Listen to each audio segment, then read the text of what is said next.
नमस्कार। आज हम एक था राम पाठ का शेष भाग पढ़ेंगे। अब तक हमने पढ़ा कि कहानी का मुख्य पात्र राम कुसंगति में पढ़कर परीक्षा में नकल के लिए चिट ले जाता है। अध्यापक द्वारा पकड़े जाने पर उनका अपमान करता है। राम के पिताजी को जब इस बात का पता चलता है तो वह राम पर क्रोधित होते हैं, उसे डांटते हैं और घर से बाहर चले जाते हैं। माँ के पूछने पर भी राम उन्हें कुछ नहीं बताता, चुप ही रहता है। आइए अब हम शेष पाठ को पढ़ते हैं। बहन बहुत छोटी थी, वह पूछती भी क्या। राम की बहन उम्र में काफ़ी छोटी थी राम से, और उसे इन सब बातों का कुछ ज्ञान भी नहीं था, तो वो राम से पूछती भी क्या। अब राम अपने कमरे में अकेला था। राम अपने कमरे में अकेला बैठा हुआ था और मन ही मन घुट रहा था, मन ही मन परेशान हो रहा था। उसे आश्चर्य हो रहा था। आश्चर्य का अर्थ है हैरानी, कि उसके मुंह से ऐसी बातें कैसे निकली, कि उसने अपने अध्यापक से ये सब कैसे कह दिया।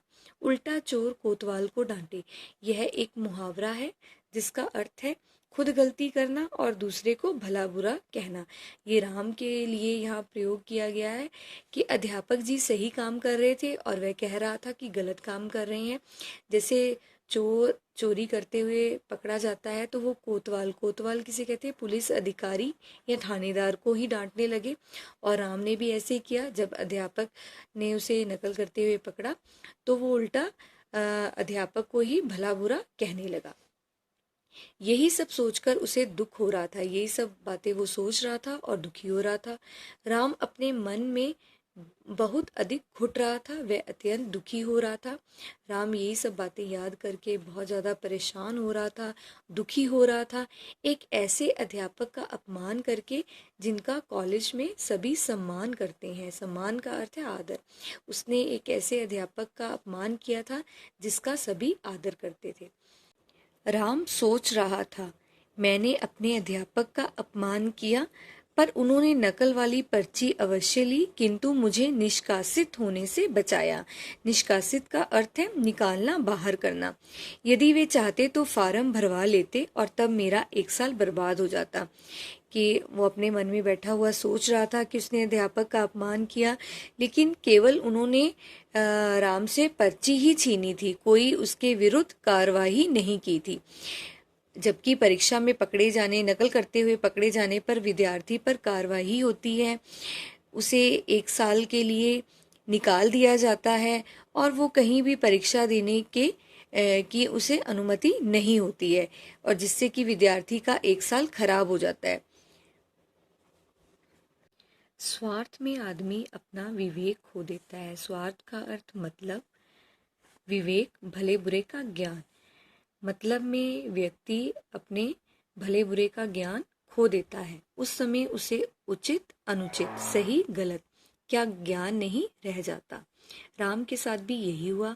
अब एकांत में वह यही सोच रहा था। एकांत का अर्थ है अकेला, कि अपने गुरु का अपमान करते समय वह अपना विवेक खो बैठा था, जबकि वे अपना कर्तव्य पूरा कर रहे थे। कर्तव्य का अर्थ है कर्म या फर्ज। अब वो अकेला बैठा यही सोच रहा था कि उसे भले बुरे का ज्ञान उसने अपने स्वार्थ के लिए खो दिया, और तभी उसने अपने गुरु या अध्यापक का अपमान किया, जबकि उसके जो अध्यापक थे वो अपना फर्ज अदा कर रहे थे, फर्ज निभा रहे थे। 20 दिन पहले की बात है। अब वो 20 दिन पहले की बात को याद कर रहा है। राम को याद आया, इन्हीं अध्यापक ने कहा था कि इसी अध्यापक ने राम को कहा था कि राम, अपनी तैयारी अच्छी रखना, तुम्हें अच्छी श्रेणी लानी है। श्रेणी कतार या पंक्ति को कहते हैं, कि तुमने कक्षा में अच्छी पोजीशन लेके आनी है। यदि गणित में कुछ पूछना हो तो घर आकर पूछ लेना। गणित, मैथ, अगर तुमने गणित के बारे में कुछ सवाल पूछना है जो तुम्हें समझ नहीं आ रहा, तो तुम घर आकर भी पूछ सकते हो। संकोच मत करना। संकोच का अर्थ है हिचक या लज्जा, के शर्म मत करना, और यदि कुछ पूछना है तो घर आ जाना। लेकिन राम तो सब भूल गया। राम अपने अध्यापक द्वारा कही गई सारी बातों को भूल गया था। कुसंगति ने सब कुछ भुला दिया, बुरी संगत ने उसे ये सब कुछ भुला दिया था। ये कुसंगति थी भानुशंकर की, त्रिभुवन की और मोहन की। ये तीनों दोस्त थे। अब राम इन्हीं के साथ रह रहा था और उसमें ये सारे अवगुण इन्हीं बच्चों के कारण आ रहे थे। ये तीनों वे विद्यार्थी थे जिन्हें पढ़ने लिखने से कोई मतलब ही नहीं था। ये तीनों वो बच्चे थे, वो विद्यार्थी थे जिनकी पढ़ाई लिखाई में कोई रुचि ना थी।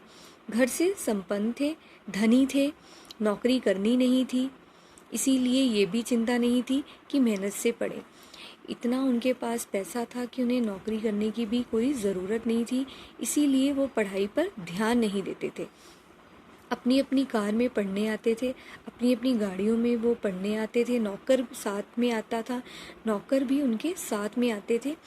कॉलेज में भी कोई ना कोई शरारत करते ही रहते थे। कॉलेज में भी वो कोई ना कोई ऐसी हरकत करते ही रहते थे। धनी होने के कारण, पैसे वाले होने के कारण प्रधानाचार्य, प्रिंसिपल भी इनके घर वालों से दबते थे, थोड़ा डरते थे। और कुछ अध्यापक भी, और थोड़े से अध्यापक भी। प्रधानाचार्य के दबने का कारण तो ये था कि कॉलेज की इमारत बन रही थी, तो इनमें से 2 लड़कों के दादा ने कॉलेज को काफ़ी धन दिया था। जो तीनों मित्र थे राम में से, उनमें से 2 लड़कों के दादाजी ने इस कॉलेज की इमारत को बनाने के लिए काफ़ी पैसे दिए थे। इसलिए प्रधानाचार्य जी थोड़ा सा उनसे डरते थे, दबते थे। वास्तव में वे अच्छे लोग थे। जो उनके दादाजी थे काफ़ी अच्छे इंसान थे, तभी उन्होंने इमारत के लिए इतना सारा धन दिया था, बिल्डिंग बनाने के लिए कॉलेज की। इन भानुशंकर, त्रिभुवन या मोहन की तरह बुरे विचारों वाले नहीं थे। इन बच्चों की तरह उनके दादाजी नहीं थे, वो अच्छे लोग थे। करीब 1 घंटा बीत गया। 1 घंटा बीत गया राम को ऐसे ही चुपचाप बैठे हुए अपने कमरे में। माँ फिर आई। माँ फिर राम के पास आई। चलो खाना खा लो, जो हुआ सो हुआ। माँ ने कहा चलो अब बेटा खाना खा लो, जो हो गया सो हो गया। तुमने गलती की है, तुमने गलती की है। अपने अध्यापक का अपमान नहीं करना चाहिए था। मैं खाना नहीं खाऊंगा। राम रो पड़ा। राम ने अपनी माँ से कहा कि माँ मैं खाना नहीं खाऊंगा। मैंने सचमुच बहुत बड़ी गलती की है। मैंने अध्यापक का अपमान किया। मैं मुंह दिखाने लायक भी नहीं रहा। मैंने कितनी बड़ी गलती की है। राम ने अपनी माँ से कहा कि मैं खाना नहीं खाऊंगा क्योंकि मैंने बहुत बड़ी गलती हो चुकी है। अब उसे अपनी गलती का पश्चाताप हो रहा था, पछतावा हो रहा था और वो बहुत ज़्यादा दुखी हो रहा था। और क्योंकि वो सोच रहा था कि मैंने अपने अध्यापक का अपमान करके बहुत बड़ी गलती की है। अब मैं उनके सामने किस मुंह से जाऊंगा। राम फूट फूट कर रोए जा रहा था। फूट फूट कर रोना, जोर जोर से रोना। राम जोर जोर से रोए ही जा रहा था। बेटे को रोता देखकर माँ भी रो पड़ी। राम को रोते हुए देखकर उसकी माँ भी रोने लग पड़ी।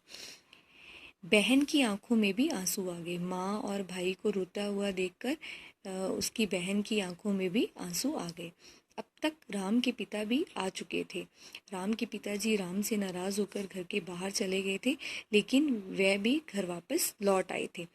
वे जैसे ही कमरे के अंदर आए, राम और जोर से बिलक उठा। बिलक का अर्थ है विलाप करना, रोना।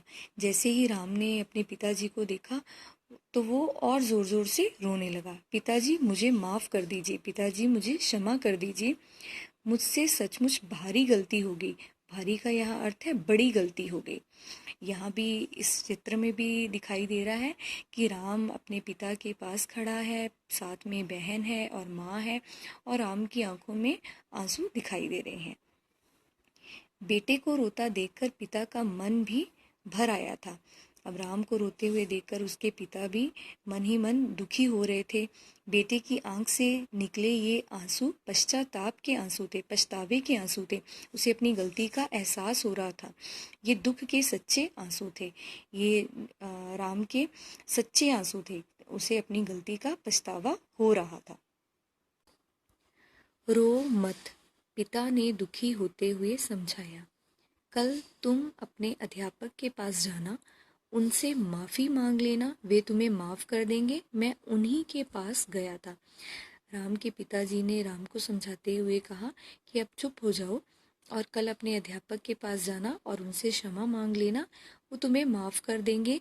मैं अभी उन्हीं के पास गया था। राम उठा, सबके कहने पर हाथ मुंह धोया, सबने मिलकर खाना खाया। अब उसका मन कुछ हल्का हो गया था। पिताजी के समझाने के बाद राम ने सबके साथ मिलकर खाना खाया। अब उसका मन थोड़ा सा शांत हो गया था। पूरी तरह तो उसका मन हल्का कल होगा जब सवेरे जाकर वह अपने अध्यापक से माफ़ी मांगेगा। पूरी तरह तो उसका मन तब शांत होगा जब वो अध्यापक से जाकर क्षमा मांगेगा। उसे उसके अध्यापक माफ़ भी कर देंगे, क्योंकि वह जानता था कि उसके अध्यापक बहुत अच्छे हैं। उसे ये अपने अध्यापक पर पूरा यकीन था कि जब वो माफ़ी मांगने जाएगा तो उसके अध्यापक उसे ज़रूर क्षमा कर देंगे। राम ने अपने अध्यापक से माफ़ी मांगने के निश्चय के साथ यह भी निश्चय कर लिया कि वह भानुशंकर, त्रिभुवन और मोहन जैसे साथियों को छोड़ देगा, जिनके कारण उसके स्वभाव में यह दोष आ गया है।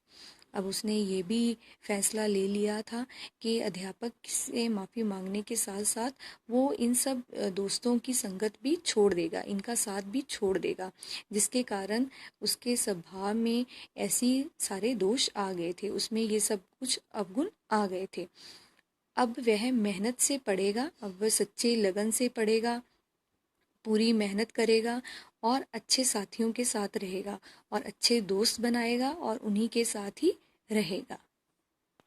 एक था राम पाठ से हमें यह शिक्षा मिलती है कि बुरी संगति में पड़कर व्यक्ति अपना विवेक खो देता है।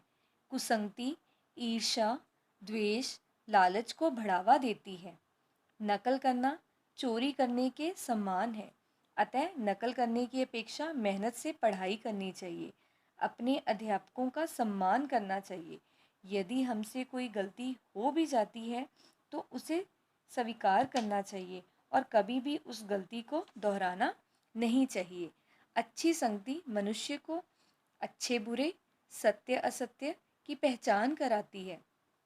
संगति हमारी अच्छाइयों को विकसित करती है। सज्जन व्यक्ति के साथ रहकर दुराचारी भी कुमार्ग को त्याग देता है। अतः हमें हमेशा अच्छी संगति को ही अपनाना चाहिए। पाठ के इस भाग से संबंधित कार्य पत्रिका आपको दी जाएगी। आप उसे ध्यानपूर्वक हल कीजिए। धन्यवाद।